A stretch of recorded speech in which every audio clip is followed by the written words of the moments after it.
नमस्कार मित्रांनो, जय महाराष्ट्र। सोलापूर शिंदे सेनेला सर्वात मोठा दणका। शिंदेच्या खास शिलेदाराचा शिंदेंना जय महाराष्ट्र। सर्व पदाचा दिला राजीनामा, शिंदेंना मानला जातोय सर्वात मोठा धक्का। जाणून घेऊया सविस्तर बातमी। त्या अगोदर तुम्ही जर आपलं चॅनल सबस्क्राइब केलं नसेल तर चॅनलला सबस्क्राइब करून बेल आयकॉनला प्रेस करा व व्हिडिओला लाईक करून शेअर करा। तर जाणून घेऊया सविस्तर बातमी। सोलापूर, सातारा आणि सांगलीमध्ये शिंदे सेना चांगलीच सक्रिय झाली होती।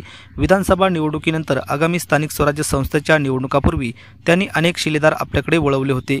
पक्षाच्या बांधणीचे काम सुरू होते। या शिलेदारांसोबत विनाघट होतं असतानाच अंतर्गत मतभेद आणि ही चव्हाट्यावर येत होते। त्यावर वेळीच तोडगा न निघाल्याने आता पहिली विकेट पडली आहे। शिंदे सेनेला सोलापुरात जिल्ह्यात पहिला धक्का बसला आहे। शिवसेना शिंदे गटाला सोलापूर जिल्ह्यात मोठा धक्का बसला। आमदार तानाजी सावंत यांचे बंधू शिवाजीराव सावंतांनी पक्षपदाचा राजीनामा सोपवला आहे। गेल्या अनेक 3 वर्षापासून शिवाजीराव सावंत हे जिल्हा संपर्क पदावर कार्यरत होते, पण त्यांचे पक्षाशी सूर जुळले नसल्याने समोर आले आहे। पक्षातील अंतर्गत गटबाजीला कंटाळून त्यांनी राजीनामा दिला। त्यांनी पक्षाला जय महाराष्ट्र ठोकला। त्यांचा आगामी स्थानिक स्वराज्य संस्थेच्या निवडणुकीत परिणाम दिसून येण्याची शक्यता आहे। पक्षातील अंतर्गत गटबाजीला कंटाळून सावंत यांनी राजीनामा दिल्याची माहिती समोर येत आहे। पक्षातील निर्णयात विश्वासात घेत नसल्याची खंत त्यांनी बोलून दाखवली आहे। उपमुख्यमंत्री एकनाथ शिंदे यांना पाठवलेल्या राजीनाम्यात त्यांनी याविषयी तक्रार केली आहे।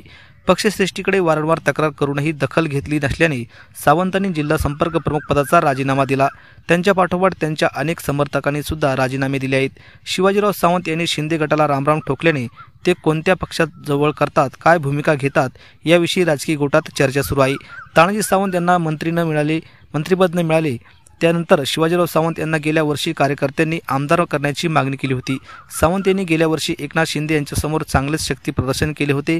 त्यानंतर आता सावंत यांनी शिंदे गटाला जय महाराष्ट्र ठोकला।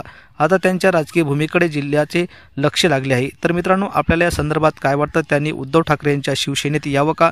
आपल्या प्रतिक्रिया कमेंट बॉक्समध्ये नक्की व्यक्त करा। धन्यवाद। जय महाराष्ट्र।